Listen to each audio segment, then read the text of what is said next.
शुभम भूयात मंगलम भूयात। श्री गणेशाय नमः। भगवान गणेश आप सबका मंगल करें। बहुत बहुत शुभकामनाएं आप लोगों को। आने वाले वसंत उत्सव होली के महापर्व पर बहुत बहुत शुभकामना और इस रंगों के त्यौहार पर आप सबको बहुत बहुत मांगलिक शुभकामनाएं हैं। और आनो भद्रा क्रतवो यंतु विश्वतो, संपूर्ण विश्व जो है शांति से रहे, भाईचारे से रहे और यह सनातन धर्म का महापर्व जन जन तक पहुँचे। सबका मंगल हो, सब स्वस्थ रहें, सब दीर्घायुष्य रहें, सब में आपसी सामंजस्य, सहयोग, सकारात्मकता, सुव्यवस्था बनी रहे और इस राष्ट्र की जय जयकार होती रहे। यह आर्यावर्त सदैव अपनी उन्नति को प्राप्त करता रहे। आज का यह वीडियो हम जो है होलिकोत्सव पर लेकर आए हैं, विशेष करके आप जिज्ञासु जनों के लिए कि पुराणों में होली का महत्व क्या है। क्योंकि ज्यादातर लोग पुराणों में होली के महत्व को नहीं समझ पाते और कहते हैं कि यह लौकिक त्योहार है। नहीं, होली आदि पर्व है, आदि त्योहार है और तब से ये चली आ रही है और पुराणों में इसका महत्व भी है। भविष्य पुराण में, महाभारत इत्यादि में, रामायण काल में होली का विशेष महत्व है और उससे संबंधित लोकगीत भी आज भी भारत में गाए जाते हैं किसी न किसी रूप में। आदिवासी समाज से लेके बौद्धिक समाज तक और ब्रज से लेके अवध तक और दक्षिण से लेकर उत्तर तक सर्वत्र होली की धूम होती है और उत्सव होता है। कतिपय कालांतर में जो है होली एक ऐसा पर्व है जहाँ सब सम हो जाते हैं। होली में जो है सारा ऊंच नीच की दीवारें गिर जाती हैं, सब एक दूसरे को रंग लगाते हैं, गुलाल लगाते हैं, एक दूसरे से कितना प्रेम होता है, आपसी भाईचारा होता है। पर वहीं कुछ दुर्बुद्धिशाली लोग होते हैं, कुछ दुर्जन होते हैं जो मदिरा पी के गिरे पड़े रहते हैं, मांस खा लेते हैं, पर्व और दई देवता जो भी है उसका जो है बिगाड़ देते हैं सारी परिस्थितियों को, क्रियाओं को। और सबसे ज़्यादा नुकसान तो कुछ लोग आपसी वैमनस्य को साधने में लग जाते हैं। तो इस तरह करके लोग जो है इन पर्व का सत्यानाश कर देते हैं। तो इनसे बचिए, उल्लासपूर्वक, शालीनतापूर्वक और उत्साहपूर्वक होली के इस पर्व को मनाएं आप। और विशेष रूप से जो है यह होलिकोत्सव जो है, होली के महोत्सव पर विशेष क्या कर सकते हैं, इसका वर्णन कहाँ कहाँ आता है, मैं अंतिम तक बोलूँगा और आप लोग जरूर सुनिएगा। अंत तक वीडियो हो सकता है 2-1 मिनट कुछ अधिक हो जाए, बड़ी हो जाए, तो जरूर सुनिएगा। आगे सबको सुनाने का प्रयास भी करिएगा जिससे लोगों तक जानकारी जाए। होलिकोत्सव में एक प्रसंग आता है, पौराणिक प्रसंग। जब महाभारत काल में नारद जी भ्रमण पर जाते हैं और नारद जी से अर्जुन की मुलाकात होती है और अर्जुन के पूछने पर, प्रश्न करने पर होली के बारे में, बसंत उत्सव के बारे में नारद जी बताते हैं। कहते हैं कि फाल्गुने पौर्णमास्याम होलिकोत्सव विशेषतः, कि हे पार्थ, होलिका दहन का मृत्युलोक में अर्थात भूलोक में विशेष महत्व है जब फाल्गुन मास की पूर्णमासी तिथि प्राप्त होती है। जैसे नृपावा, कहते हैं कि नृप और अर्थात राजा और राजपुरुषों से संबंधित लोगों को प्रजा वर्ग में क्या करना चाहिए। प्रजा वर्ग के लिए आज का जो प्रशासनिक राजकीय समाज है उससे जोड़ सकते हैं इसको, क्योंकि उस काल में राजा होते थे और सामंत होते थे, सेनापति होते थे, राजकीय कर्मचारी होते थे। आज भी वही व्यवस्था है, परंतु ये प्रजातांत्रिक व्यवस्था में है। तो कहते हैं नारद जी भविष्य पुराण के माध्यम से कि नारद वचो भविष्य, नृपावा राज पुरुषो प्रति नारद वचो भविष्य। तो नारद जी कहते हैं अद्य पंचदशी शुक्ला फाल्गुनस्य नराधिपः अभयं चैव लोकानां दीयतां परमेश्वरः। समस्त लोकों को अभय करने के लिए परमेश्वर ने इस होलिकोत्सव को उत्पन्न किया। यह जो है फाल्गुन शुक्ल पक्ष पूर्णिमा को समस्त लोकों में हंसते हंसाने के लिए मनाई जाती है।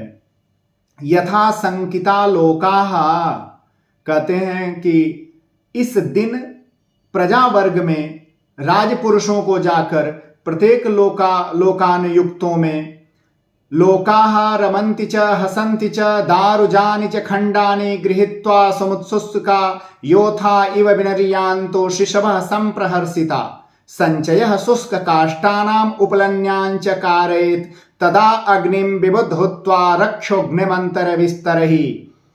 नारद जी कहते हैं कि हे अर्जुन, इस दिन राजपुरुषों को या नगराधिपों को, नगर के लोगों को, छोटे बच्चों को, युवा होते हुए बच्चों को, वयस्कों को आपस में मिलकर प्रेरित करना चाहिए कि वो नगर में जा जाके काष्ठ संग्रह करते हैं, उपला इत्यादि संग्रह करते हैं। होलिका की लकड़ी वो बांस की हो सकती है या एक दो वनस्पतियां होती हैं उनकी लगाई जाती है और उसे चारों तरफ से घेर के और उसे जलाते हैं और जलाते समय हंसते हैं, गाते हैं और नाना प्रकार के लोकगीतों को गाते हुए, ढोल ताशे नगाड़े इत्यादि बजाते हुए, उत्सव मनाते हुए होलिका दहन करते हैं। ये प्रसंग है।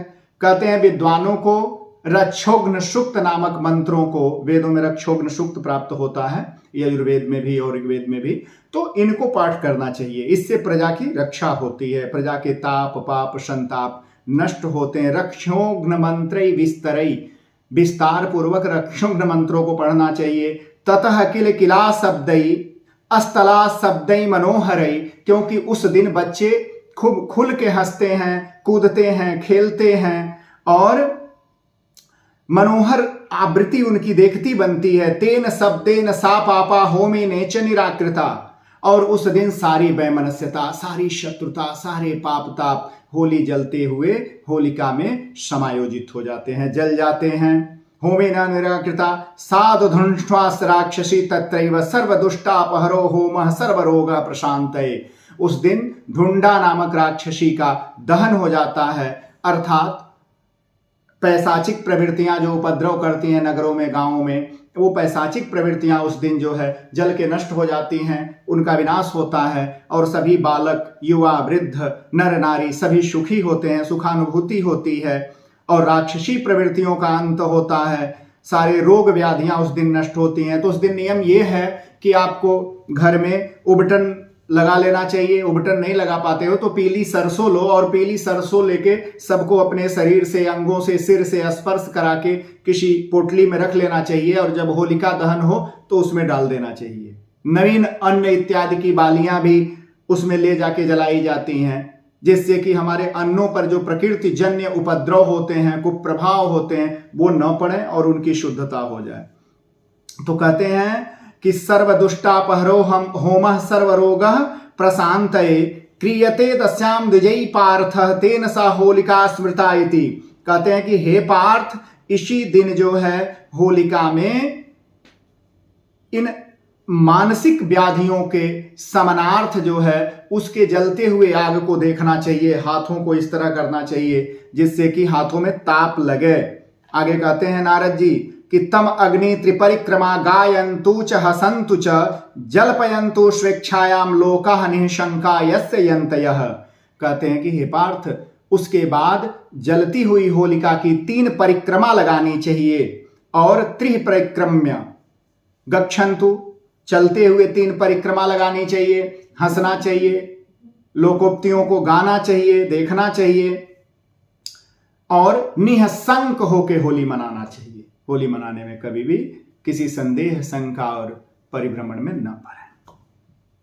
इसके बाद आगे बढ़ते हुए जाते हैं होलिका दहन का निर्णय। सबसे बड़ा विवाद आजकल क्या है? होलिका दहन का निर्णय। ये हमें पहले बोलना चाहिए था, मैं इसे बाद में बोल रहा हूं, क्योंकि पहले तो होली को प्रमाणित करना था कि उसका प्रमाण है शास्त्रों में। दूसरा निर्णय यह है होलिका दहन का निर्णय। आजकल सबसे बड़ा विवाद है होली कब जलाएं। नगरों में तो ठीक समय पर जलाइए, शहरों में तो लोग कामकाजी हैं, फुर्सत नहीं रहती है, उन्होंने एक तिथि चुन लिया, फिर भी यथाशक्ति वो कोशिश करते हैं आजकल की भाई जान लें सही समय सही कार्य। तो मैं ये बताने का प्रयास कर रहा हूं कि क्या है। फाल्गुन शुक्ल पूर्णिमा को भद्रा रहित प्रदोष काल में होलिका दहन का मुख्य काल होता है। यथा सा प्रदोष व्यापिनी भद्रा रहित ग्रहण होलिका दहन भद्रा तथा प्रतिपदा विशेषता। कहते हैं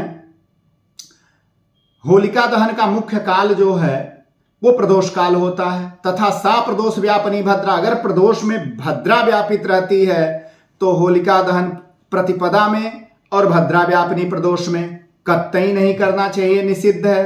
प्रदोष काल में भद्रा का पुक्ष काल होता है, तो उस काल में आप जो है होलिका दहन का निर्देश कहीं कहीं मिलता है और कर सकते हैं, क्योंकि प्रदोष काल भद्रा का पुक्ष काल जो होता है वो दोष नहीं छोड़ता, व्याप्त नहीं होता।